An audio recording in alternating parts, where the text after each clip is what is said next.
Hi everybody, and welcome back to FANG Friday.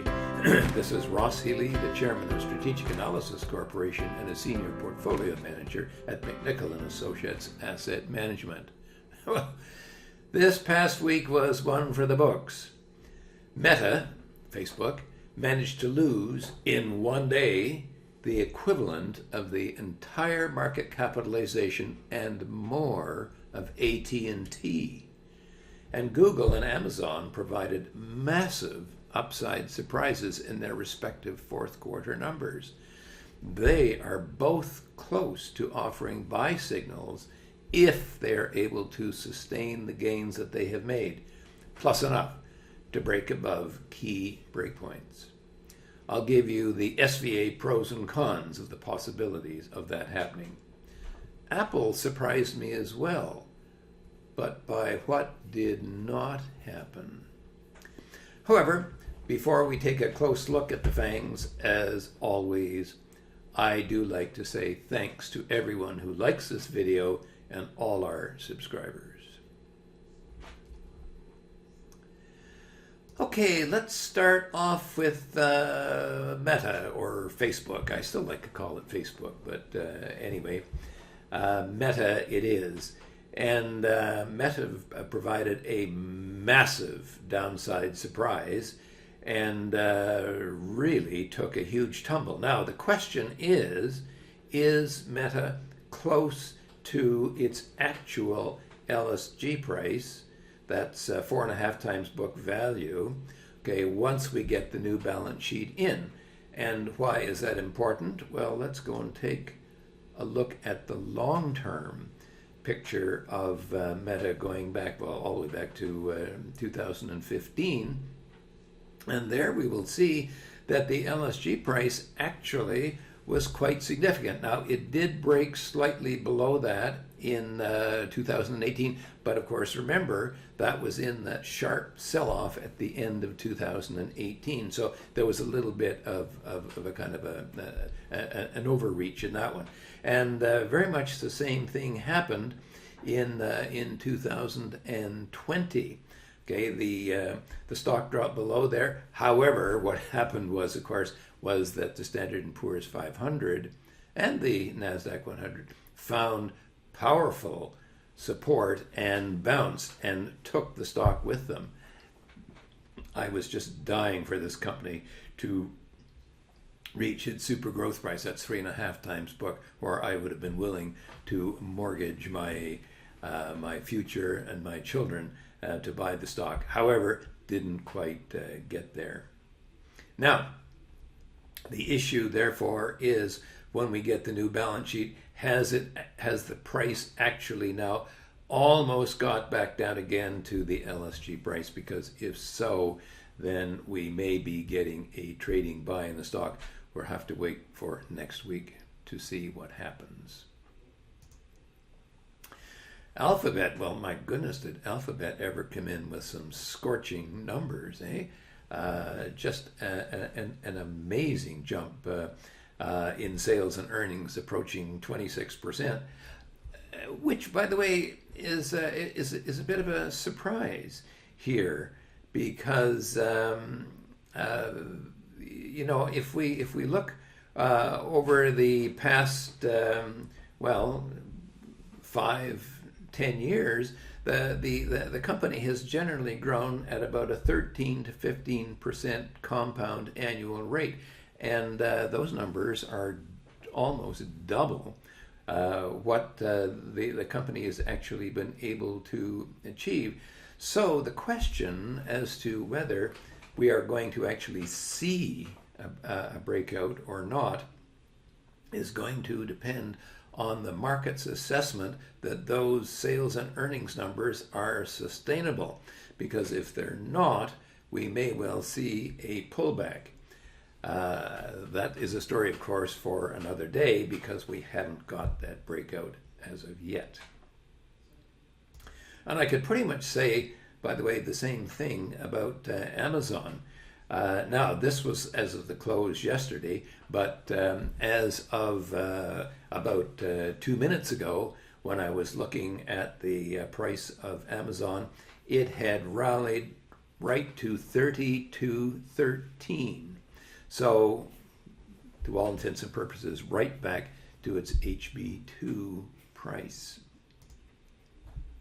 And the question here is that a sustainable number? We've already seen that the guidance, the sales guidance going forward, is actually to be on the slower side, not the faster side, but the slower side. And of course, that fits in pretty much with the size and the impact that Amazon actually has on the total retail market. Can they continue to grow at a 40% rate?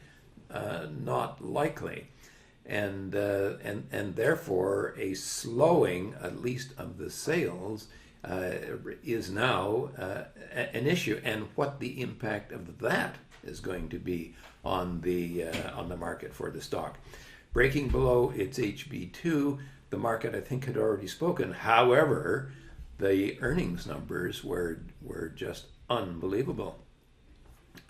I have often, thought about Amazon as being a company, given its variety of businesses that it's in, as being a company which could report anything that it wanted.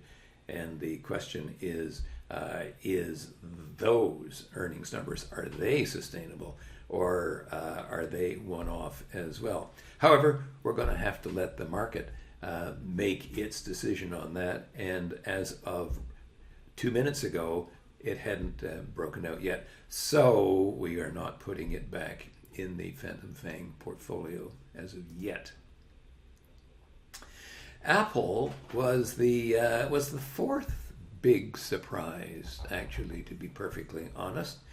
I've been waiting. I've been telling you, I've been waiting for the balance sheet to go in, because what we had a balance sheet trend that was down, and then the balance sheet trend turned up. And I said, look, at this company has been heavy repurchases of their stock. So if the company follows trend, okay, then that dotted line that you can see, I hope you can see it very slightly, okay, would suggest that the stock had actually set back almost perfectly to its revised HB6 price.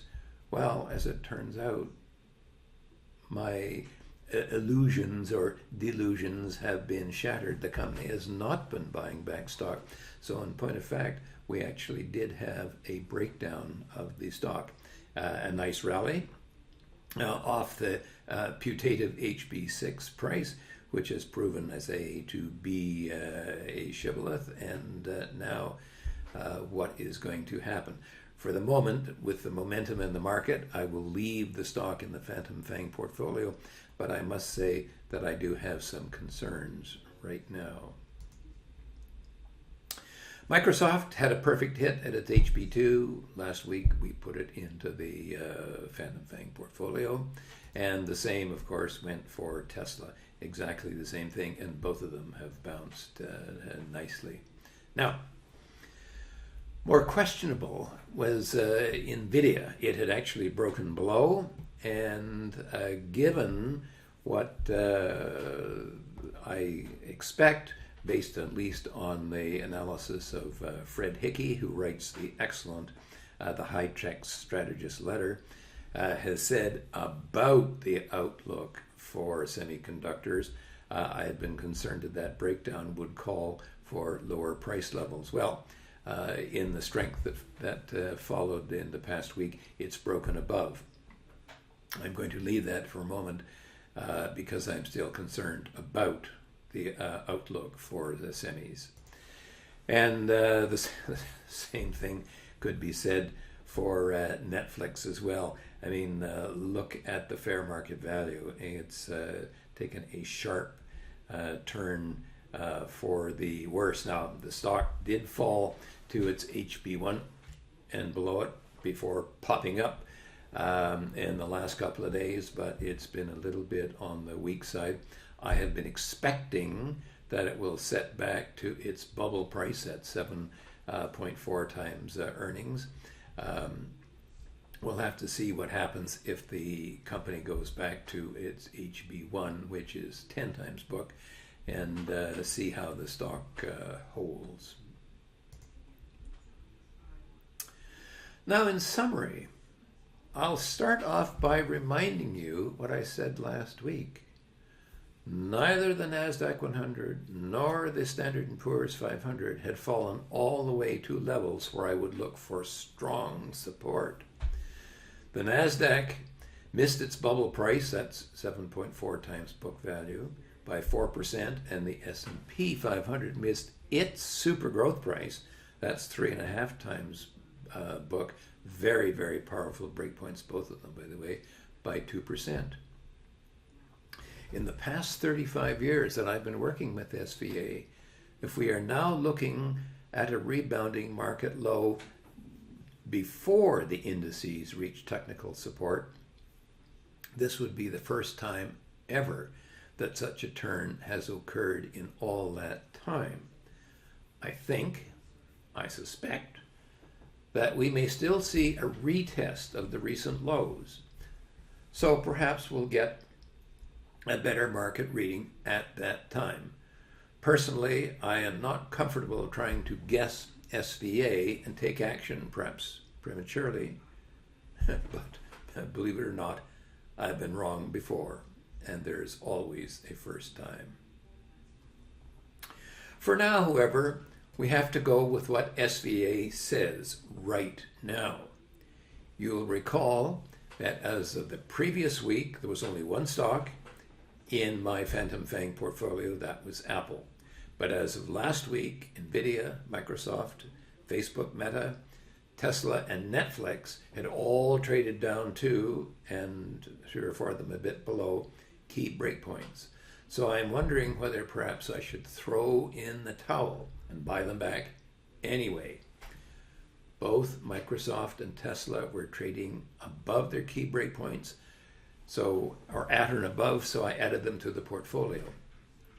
Nvidia, Meta, and Netflix were just a touch below their own. And as I said before I would act, I'd like to see more evidence of a confirmed breakback over the line, as it were, before I would be comfortable. Well, the market took care of Meta for me, but both Nvidia have broken back despite what I believe to be questionable fundamentals as to their outlook. At this juncture, I would prefer putting off taking any action until the NASDAQ reaches its bubble price, and we will have a solid buying opportunity in those FANGs, as has usually happened in the past. Both Amazon and Google have snapped back to their breakdown points, but not above them yet. There are powerful arguments for buying them and powerful arguments against. Personally, I am prepared to wait for the judgment of the market before I would buy them back.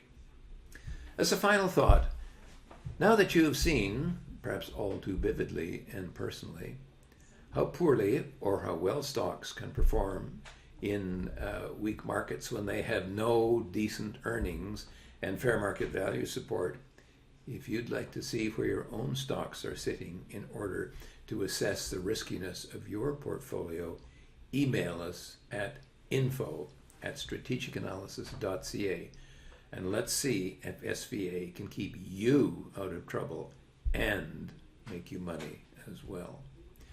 For now, this has been Ross Healy, Chairman of Strategic Analysis Corporation and a Senior Portfolio Manager at McNichol & Associates Asset Management, reminding you that nothing, including investing, is difficult.